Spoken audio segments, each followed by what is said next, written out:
Welcome, Money Buddies, to this week's episode of Money Talk. This week we're talking about dealing with a windfall, how to use the money you've received, and much, much more. I'm your host, Skylar Fleming, and let's get talking.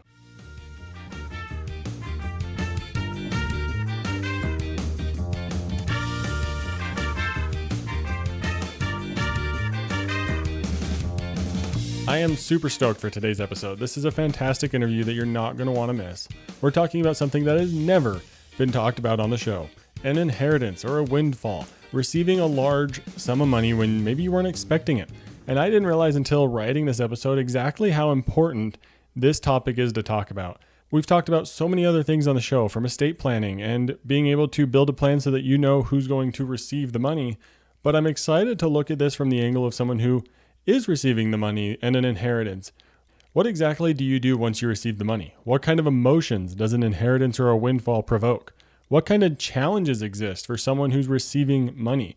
That might be the kind of thing where you say, well, there's no challenges, they're getting a lot of money, but there are certainly challenges that come, and you're going to be able to hear some of them in today's episode, and you're going to really enjoy hearing us talk about exactly what goes into dealing with all this money. And how can you use that money to accomplish the goals that you have in your life? And how do you define those goals? We have a lot of great things to get to with today's Money Buddy. So make sure you stay tuned to this episode and subscribe for all future episodes, because we have some great ones coming up very soon. Today's Money Buddy is Caitlin Durning. Caitlin is the owner and creative director of Meraki Media Management. She specializes in business coaching, helping entrepreneurs and businesses realize their potential and thrive through authentic connection and strategic social media. She received an inheritance at a young age, and that's the primary focus for us to talk about in today's conversation. This week's money talking points are: what kind of emotions come with an inheritance? 2, why is talking about a potential inheritance important to do before it happens? And 3, how should we talk to people who have received an inheritance? With those money talking points in mind, let's get talking and welcome Caitlin to the show. Thank you so much for having me. I'm so excited to be here. I'm excited to learn more because I've never dealt with this personally. And so it's exciting to get to talk to someone who has. And that's really the benefit of these money talks, is that you get to just learn from people who have either dealt with the situation, maybe they're going through it right now, and then you can know more if you ever have to deal with it yourself. So let's go ahead and jump in here to the money talking points to start, which these are just easy talking points for the audience to be able to go and start a conversation. But the first one, Caitlin, is: what emotions do you feel come up with an inheritance? I love this question because a lot of people are afraid to talk about this, especially if you are a person like myself that did come into inheritance. And in my situation, it was out of the loss of a family member. So when you're grieving, it's also very heavy, right? Like money, I believe, has an energy. So at times, subconsciously, and especially because of the age of when I got my inheritance, I really connected the money to the grief and the loss of my dad. So a lot of emotion came over me when we first got the letter in the mail. You know, I come from a very blue collar background family, and the inheritance had come through a life insurance policy that my dad had purchased. So I like to make it clear that I wasn't coming from, multi-million dollar background and then got an inheritance. At the time, after losing my dad, I thought that I was going to have to go get a job and support my mom. So it was a total 180. So there was excitement and a lot of joy and happiness that I could live the life that I desired to live at 15 and go to college and buy my house. But there was also a lot of sadness and sorrow and sometimes a lot of guilt that came up from that loss and grieving at the same time. Yeah, so often people, when they think about coming into an inheritance, you think about the person who gave you the inheritance, right? And you think about what would they want to have happen with the money? How should they use it? And that can also create drama around an inheritance, because say one person gets the inheritance and other people feel like the person who gave the inheritance would want it to be used in a certain way, right? That can cause a whole lot of drama. There's way more emotions than just what should I do with this money? Like you said, it pulled you in both directions, towards excitement and towards the grief of the whole scenario. And if you don't mind sharing, how much was the inheritance? Yeah, no, I'm happy to share. At the time, it was near to $500,000. So it Mm, wasn't, millions and millions of dollars, but for someone that was my age, that was very significant. And I also love to share this with people so they're aware. Actually, when you get an inheritance within the US, and if your parents are legally divorced, which my parents were when my dad had passed, even though they had gotten back together because he fell ill, it was very interesting because there's something called the Hollywood law that protects a mm, lot of child actors and actresses and people that are coming up in Hollywood that have all of this money. It's a very good law. It actually protects children of wealth. What it does is it actually does not let the parent of either side of the divorcee family actually maintain the money for a minor. So overseeing mm, the mhm. executive of the account. So my aunt had to come in and she was the executor of my account at that time, which really means I still made all the decisions, but she would have to basically approve it until I Yeah. was 18. And some people set that time limit to, or that age limit to 25. It's really up to the family when they make those decisions. But yeah, there's a lot of like intricacies and different laws that can come up and things that I had no clue, about Yeah, at and that time. yeah, and that's the technicalities around it, right? But those are things that can still cause even more drama and emotion, right? Now your aunt is suddenly involved, and this could have brought about ill feelings from your mom, right? That you weren't being allowed to manage money for her daughter, right? That's a big one right there, and that's just a technicality that is meant to protect people, but can just stir up more emotion and feelings around this money. It can also be important to talk about it, especially like in your situation, especially when it's happening. Say, hey, how are we going to handle this? How do we handle it appropriately and in a healthy way for everyone? But it could also be important to get ahead of the inheritance happening. Maybe like your father was becoming ill, right? There could have been a conversation beforehand that could have been beneficial. Why do you think it would be important to maybe prep people for inheritances that may be coming? Yeah, this is such a good point because actually, when my grandfather passed away, we had a lot of conversations around this because he was, getting older and like also falling ill. So, one money based conversation is that there is a thing called inheritance tax. So, depending on how much you are inheriting, that could Hmm. actually, be a lot of money that you're actually supposed to get and that you have to pay over to the IRS. And I mean thousands and thousands of dollars. A lot of people Hmm. don't know that it's actually close to around 30% in certain states. So a lot of people will start to give away their inheritance for that reason in order to protect themselves. But I live in Pennsylvania, so it's a lot higher than other states in Yeah, the it US. can vary. Hmm. Yeah, exactly. I'm sure you would know more about Yeah. that than me. I should be asking you these questions. Yeah, the estate tax is kind of what you're referencing there, and it's a pretty high limit. So, if your family is super super wealthy, then it'll come into play before. Like, there's a limit before it comes into play. But there's a lot of strategies around if your grandparents are like, oh, we have a family farm that's going to be sold, and then that's going to be a lot of money. There's a lot of great ways to transfer things to avoid those taxes. You just have to get out ahead of it, really, which is why Yeah. the conversation's important. Yeah, I completely agree. I was so glad that we talked about that when my grandfather passed away. And one of the things that was really challenging when my dad had passed away is it was kind of sudden, even though he was sick. He ended up just passing away actually on a golf course in the town I live in now. So it's like all kind of really Wow. weird, taboo. It's funny now because I think he would be happy, that we Mm. live here. That's why I smile.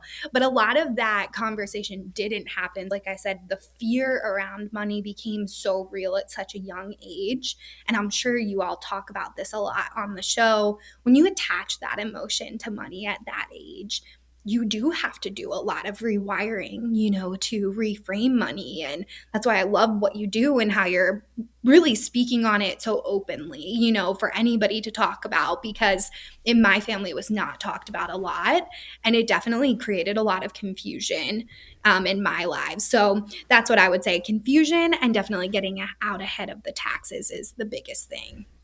Yeah, and if you can avoid that confusion, like if there's one person listening that's able to take this scenario like you're describing, they know there's an inheritance coming and they can sit down with their grandparents and say, hey, this is going to happen eventually. Can we have a real conversation about it? And being able to open up that dialogue can save so much headache and heartache down the road because there's, I'm sure, stories out there of families that are just completely divided because of an inheritance, right? Because there's no preparation, there's no real idea of what's going to happen. But on the flip side of it, when you received your inheritance, like you said, you hedged the beginning saying, I didn't come from a multi-million dollar family and got more money.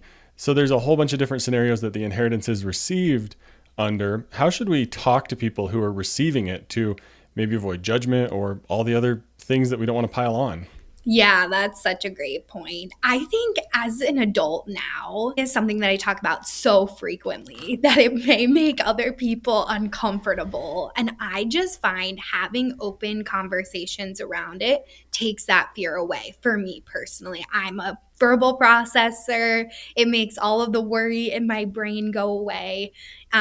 So I feel like just having open conversations, being able to ask your family, does this make sense? Or does it make sense for us to talk about this now? Or can we maybe talk about it in a few years? If our family maybe isn't prepped. Like a lot of the times, if people are afraid to talk about it, it's probably because they don't have all the knowledge that they need for the conversation. Maybe they haven't had a chance to get the will written or rewritten, right? If there's other additions to the family, or a lot of us have, blended families now. So that can come into play. I say open conversation is the best way to go about it. That's what we did in my family. That's what created us more as a united unit around the finances. And it took a lot of that fear that can come up naturally away. And now we just talk about our wills very openly. So there's no confusion. And I like what you said there about maybe the person isn't prepared for the meeting. And maybe they've never talked about this themselves or had the thoughts of, oh, who would my stuff go to? And that can be the value in putting the date on the calendar for like 6 months out. Say, hey, let's have a family meeting about estate planning and inheritances and passing down your belongings. But let's do it in 6 months to give you time to meet with the estate attorney at the bank or whatever, or get your will in order. Putting a timeline on it can get people motivated instead of saying, oh, we're coming over and we're having this conversation right now. That just makes people lock up and get scared. Yeah, like I would maybe be a little scared, right? And I've lived through this. So I find prepping is the best way to go about it. The other thing that I'll add here is I am an only child. So there wasn't multiple children receiving different sums of money. And I can really understand and empathize with families that do experience that. And if that's the case, if there's any parents out there or children that are maybe expecting to experience this, that's where the communication is key, because there's probably a thought process behind it. And it's important, I think, for our loved ones to share that with us before they're gone. And then they don't have their voice, and all of these random stories are being told throughout the family. Yeah, if the person who's going to be giving the money can set the story straight with why they thought about it the way they did, why they planned it a certain way, it just makes it a whole lot cleaner. And then people aren't making up stories down the road or judging the person that's now passed on, and now their feelings for that person and their relationship is tarnished. There is so much that goes into this topic. And really, like, just having the conversation is going to, one, make you aware of these things. And maybe something will come up that you say, I need to get some more help on this from someone who's licensed and can help me really process the emotions that are going to come up. So there's so much that comes from the conversation that's valuable. What are some of the most important things that on the other side of the inheritance that you feel are important to know for everyone? Yeah, this is such a great question too, because when I got this money, I'm 15, I'm like, maybe I'll go get a car. I have so many dreams, right? And the first thing, luckily, my aunt sat down, because I don't know how well I would have taken this from my mom at the time. So maybe that's where the Hollywood flaw was great, my poor mom. But my aunt did say, if you can utilize these funds to better your life, that is what you should set the intention around. Now, I'm not here to tell anybody what to do with their money, but that really stuck with me from a young age. And it also taught me the value of the dollar, right?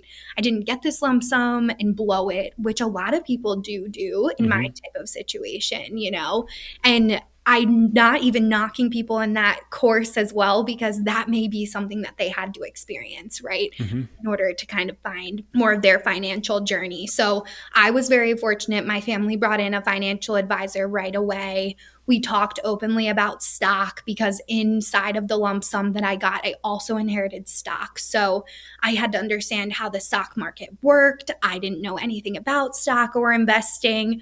So find someone that you can trust, right? and someone that you can also ask questions to and really mentor you. That's where a lot of my financial advisors came in. Honestly, that's why I became an entrepreneur. It set the tone for my life, which I'm very grateful for. And with that came a lot of different uncomfortability and stretching of my knowledge. Mm-hmm. I would definitely say get educated when you get the money, and before you spend any of it, think about what you desire. What do you want your life to look like? And how can this lump sum, whatever sum it may be, because small or large, it can make a large impact on your life when you think strategically about it. Yeah, that's a massive deal. Thinking strategically about it is such a great place to start. And that's why I think the common recommendation that you'll hear out there is if you receive a windfall, give it 6 months before you do anything with it. And it's similar to a 24-hour rule on the side of spending. Like, give yourself 24 hours before you make a purchase. If you receive so much money that it's life-changing, give yourself 6 months to process it before you start spending it. Because in your situation, you're 15, you're right on the precipice of a driver's license, I assume. How cool would it be to roll up in your dream car to high school? Like that, you could find ways to spend that money so fast. And that's why people who win the lottery or receive these windfalls usually just revert back to their exact same situation very quickly, because if there's one thing you can do with the money, it's spend it, and you can spend it fast. So that's a huge deal, is to get educated, realize what can actually happen with this money. At the age you were, that amount of money really set you up for retirement. Like, you could have just put it all away and continued living your life and known that you had a safe, stable retirement that would have grown to what you needed it to by the time you were ready to retire. So there's so many different options that if you didn't get educated, talk to some financial planners that were trustworthy and really figure out what you could do with the money, spend it would have been the fastest thing. And that would have probably been what happened if you didn't be careful about it. 100%. 100% that would have happened. So after receiving the inheritance as well, you probably had a different view on money beforehand because you were expecting to have to spend most of your life making it, right? Like, there was this chunk of change now that helped you with a lot of your goals. How did your view on money change after receiving it? It's so crazy. I had the gift, right, of seeing abundance come in literally overnight on a piece of paper. And one of the things that I remind myself of now as I turn 30 is that that is clearly possible, right? Like, I had it happen. And I know so many people that have never experienced that. So the benefit of it is when we talk about things like manifestation or for something that we maybe have never experienced before, at least I know the feeling. And that's really helped me over the years understand my relationship with money. With that being said, a lot of the money that sustained my life for such a long time came with that emotional guilt. So there was a lot of processing through like therapy and different emotional based work that really helped me heal that relationship with money. So even though I know what it felt like, it didn't always feel like my money. And I think that that happens to a lot of people that inherit money, and you come in with that guilt, and anytime you're looking to spend the next dollar, you're like questioning, you get buyer's remorse, pretty quickly. And the more that I bought bigger purchases, like when I bought my home and I knew that I would be investing in my future for this to eventually be a rental home, that felt like such a good purchase. And then maybe if I spent, $20 at the arcade when I was 15 and didn't win a game, that was where I started to learn, right? Like, that didn't feel so good because I wasn't just running to my dad and kind of running back to the arcade. It was coming out of my name.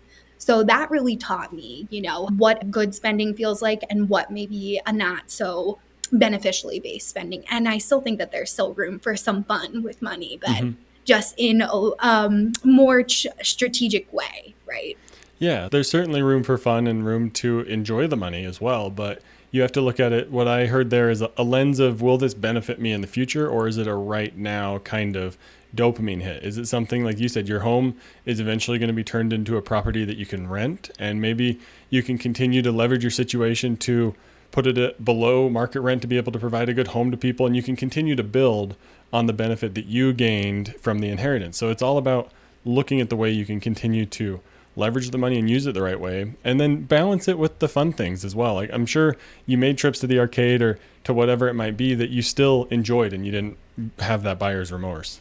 Yeah, exactly. Like a good ice cream cone was always Yeah. super fun, or to treat one of my friends, right? If we were going out together and get them an ice Hmm. cream cone, or when I was in college and help a friend that maybe couldn't afford lunch that day, right? Like that felt so great to be able to pay things forward. And that's how I think about my wealth now. If I came into, $1 million overnight or a few $1 million from the lottery, that's exactly what I would do. I would help people around me. Yeah, that's awesome. That all comes from the education and building a strategy around it, building a plan around it, and having some idea around what the money's for. Because if you don't have any idea, you're going to feel guilty on either side, whether it is a good purchase or not, or whether it's a bad purchase, however you define that. You're going to have all those emotions if you don't sit down, plan, and put some strategy and guidance behind it. I love that. And I love the direction we're heading here. And I want to help other young adults. So maybe put yourself in the frame of mind of 5, 10 years ago when you're starting to plan with this. Maybe things are coming to fruition. You're starting to get jobs. You're starting your business. What conversations are important to have about money when young adults are beginning to plan it? Yeah, that's such a good question too, because I will admit that I was not always super open, right, with my financial advisor. I was like the rebel in me of being so young. And transparency, like transparency with yourself, your desires, going back, maybe writing down different goals that you have. I think the theme today has really been clarity over how you want to build your life and how money can be a vehicle to help you get there. For any young adults that are maybe thinking about their first big purchase, whether that be a car, maybe they're thinking about getting their degree. This money also helped me get my degree, which is how I wanted to spend some of it, or their first home. Think about how will the money and the vehicle that you're purchasing it through get you to that next step in your life. What does that look like? How can you start to think about a roadmap? I'm not someone that always focuses on goals because I'm a perfectionist. So if I can't reach the goal, that really, bugs me. Yeah. So I think more of a roadmap of how do you want the trajectory of your life to look, and start to think about money as a vehicle to get you there instead of just always being money hungry. I think another thing with inheritance is if we do burn it quickly, right? And people in my position, we want more of it. It almost can become an addiction. That's Hmm. why, different types of gambling opportunities really can be an issue for people. So I would keep in mind on that too. Like, how can you look at money as a vehicle to get what you want and not just think about it as the more the better? How will it be utilized? Yeah, there's a big movement, and it feels like it's an evolution of personal finance, using it as a tool to get you to where you want to be and to understand where you want to be. But it is also important to outline those. When you received this money, how did you go about figuring out these goals? I mean, there was probably some obvious ones like school that came up pretty quickly, but how did you outline the vision that you had for this money? I honestly would lay up in bed every night thinking about what an opportunity and like a privilege I was given, right? Coming from a Hmm. very blue collar background family, like honestly, my dad rarely gave me $20 to go get ice cream because we just didn't have much. And I was an only child, right? So it's not like I had six siblings. We just didn't have that type of lifestyle, especially after my dad fell ill. So this overnight kind of culture shock, right, going into the money, it really made me think differently about the dollar for that reason. So I would lay up in the middle of the night thinking, where do I want to go to school? Do I want to get out of state? Do I want to learn more about people and different cultures and different lifestyles so that I can collect more data? I'm from small town Philadelphia. Most of the people out here live the same life. There's not Hmm. much differentiality or different types of cultures that I could learn from. So that was really important to me, which is what got me to go to James Madison down south. And then I actually also studied abroad a few years while I was there so I could learn about different parts of the world. That was really important to me. Another huge thing was that my grandfather was in real estate investing on my mom's side. So I had a great role model into looking at investments, not just as stocks or liquid assets, but also hard assets. Hmm. So I wanted to diversify my portfolio. And I knew that from an early on age. But again, having those conversations with my advisors, I would have never even known what a hard asset was, at 15. Hmm. So that was a lot of what I would think about, honestly, just lying in bed in the middle of the night. What can I do tomorrow? It felt like the world was at my feet. And that was a really big privilege, for me. Yeah, you got to sit there and dream. And whether you have the inheritance now or not, or whether you never receive one, sitting there and dreaming can be a valuable thing to do because it can get your mindset framed around how do I want to use whatever money I come into, right? How do I want to use my career to get me money instead of just using your career to make money, to spend money, to get to your job, and all you do is spend money in this vicious cycle. Dreaming, whether it's for an inheritance or dreaming for how to use your salary after taxes and everything, how do you actually use that money? That's such a key thing to do no matter what stage you're in. You mentioned at one point, writing things down, writing down goals, writing down ideas. What value do you think there is in putting pen to paper and getting these things out of your head? Yeah, I think I am really very much so a visual and verbal processor, as I mentioned. So if I don't write things down, like I will forget them and I will forget that I had those thoughts at one time. So I keep some of my journals from years ago when I was younger. And I like to go back to them, especially if I'm thinking about, revamp in my life or I'm thinking about making a next investment. A lot of the times in reality and day to day, we can become so busy, whether it's making money, spending money, right? Doing the job, doing the work. So I find journaling kind of helps me bring it back to self and a place to center. So I find writing things down has honestly helped me create this lifestyle. I don't know if I didn't write things down that I would remember, Yeah. what I Hmm. wanted to do. So I find that really important. And to kind of piggyback off of the last question as well, I think when emotion is really set up in that money, it becomes even more important to find your own identity with the Mm. inheritance. And that's what a lot of this roadmap helped me do. It helped me see that, yes, I received this money, but this money wasn't necessarily my dad's. This was also a life insurance policy, and he clearly wanted me to have it for a reason. So that really changed how I created my own identity with the lump sum and freed up some of that pressure that it can feel like to create, a perfect life with it. Yeah, yeah. Identity is a huge part of the money we receive, right? Like you said, was it your dad's money or was it your money? Because if it's your dad's, then that puts you in a completely different framework of how to spend it. Then you're spending it on things that he enjoyed that maybe you don't, right? There's a whole lot of different ways you can look about it and actually being able to say, I want to do this with this money. The money's mine. My dad gave this to me or my family member gave this to me. What do I want to do with it? And yeah, getting things out of your head is great because if there's one thing our brains aren't good at, it's remembering things. So either writing them down, putting them in your computer, whatever it might be, that's a great way to, one, slow the emotion down. Because if you're thinking about it in the moment, the other thing our brain is really good at is worrying and creating stress around all these different things that we have to think about. So get it out of your head and actually remember it and don't worry so much about it. What other mental hurdles, like the emotion and trying to remember everything you wanted to do, what other mental hurdles came with this inheritance? It's so funny because a lot of close friends of mine knew about the inheritance, but a lot of people, like externally outside of my family circle, which was a strategic choice, didn't Mm-hmm. know, that this situation had occurred for me at such a young age. And the more that people found out about it, the more that people got like a little bit more distant or Hmm. would just kind of treat me a little bit differently, is the best way for me to say that. And it didn't mean that they wanted something from me. It just probably meant that they hadn't met someone in my circumstance. It's a very unique circumstance Mm-hmm. to be in. So I think that it did cause a little bit of uncomfortability at times in my social life.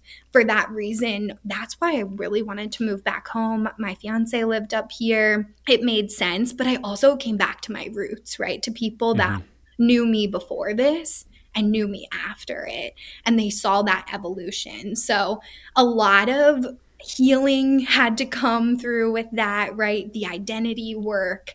I actually studied communication, so that also helped me understand what identity was and how we perceive ourselves.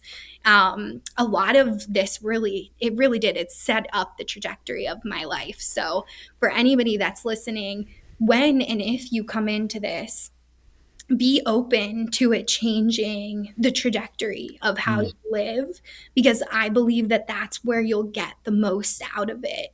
Like, I don't know if I would have stayed in that stuck way of money that I would have, prospered and been able to create this life. I would have just relived those same patterns, over and over again. And sometimes that's generational too, because it's how we learn, Mm-hmm. how to spend money.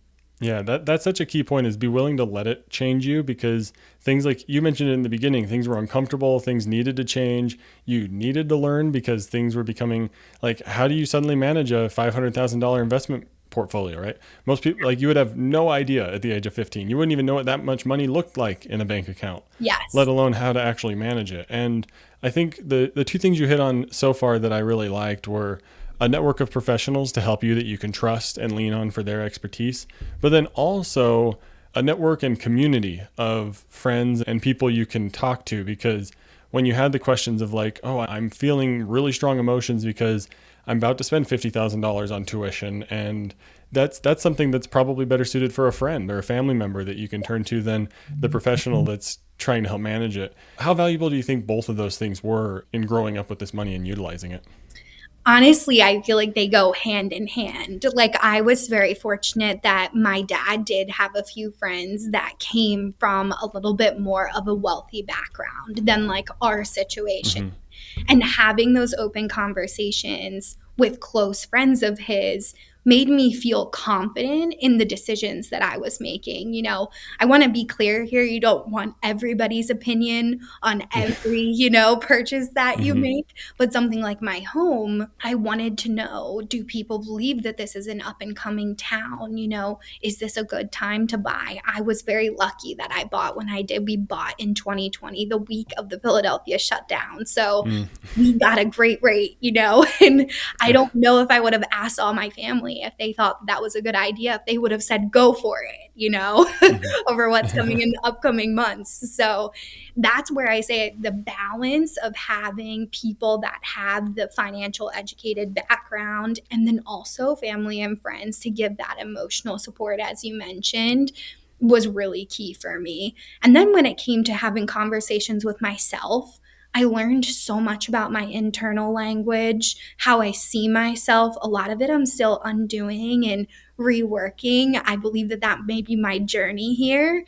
But money really taught me a lot about my self talk. So, for anybody listening, I think that that may also be, a good reflection to have. Yeah, that's fantastic. And I've learned so much. And I knew an inheritance was such a big topic that I would learn a lot about, especially having never talked about it on the show. But like, thank you so much for bringing such great insights. And whether it's an inheritance you receive, or maybe you're your first in your family member to get a job making six figures, like that's a similar nature where suddenly you're just in a different status of money, and there's different conversations that have to happen. There's, what do I do with all this extra money, right? Like, that's an honest conversation to have. And really, we've been able to cover just a wide array today in this episode of the different emotions we'll feel, the different conversations we need to have, the networks of professionals, the community, and like you said and wrapped up there, talking about it with yourself and talking about money to yourself. But Caitlin, this has been a fantastic conversation, and we're heading towards the end here. I got two final questions for you. The first one's going to be, how can people connect with you online if they wanted to ask more about this topic? Yeah, please do. I'm an open book, so I'm happy to share any conversations that you may have or even just questions around this. So you can find me at Meraki, Meraki _media _management over on Instagram. That's where I live in my DMs. Happy to have a chat. You can also email me or find my website, merakimediamanagement.com. Awesome. And of course, links to those will be in the show notes. And if you want to take just a quick second here to plug your business and just to make sure everyone knows exactly what you like to do with your free time. Thank you so much. I appreciate that. So I run a social media management and marketing agency. I've been doing that now for about 7 years. It's very fun. I'm also morphing more into coaching and support for people like myself that have maybe experienced loss of a loved one and maybe are struggling with that career identity or personal development identity. So if that's up your alley, I'm happy to connect, and feel free to check out some of our content. We're kind of moving more into the coaching conversation now as the business expands. Awesome. That's really cool. And then the final question that I ask all my guests, some sort of similar vein to this, what's one thing you wish you would have known about inheritances before you ever received yours? Oh, this is really good. I would say, honestly, take a minute to realize what you have before you have a lot of money, Like we have so many lovely things in our lives, even though I came from maybe a not so financially abundant background. I have so much love in my life. And I don't know if I would have realized that before the inheritance, that I would have valued it as much. So every day, wake up and look at what you have right now, because it is a gift. And then more and more starts to come too. And it's easier to see as it comes. Yeah, that's such a fantastic note to leave it on, because we talked about money the whole episode, but you can be wealthy in other ways. Like you may be wealthy in terms, you have an incredibly strong community that you could lean on in hard times. You have an amazing family that you could lean on. There's so many other ways that we can be wealthy besides just hoping one day that we receive $500,000 or multiple millions of dollars. Let's leave it on that note. That was fantastic. Thank you so much for coming on the show, Caitlin. Thank you so much for having me. This was so great.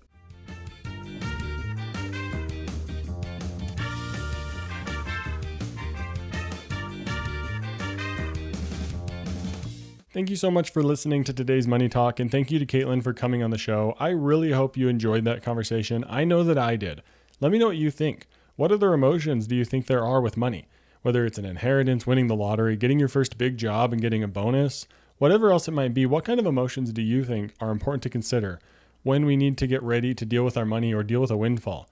What would you do if you won the lottery or received a large inheritance? Would you spend it all right away? What do you think about waiting 6 months? I think it's a great idea to wait.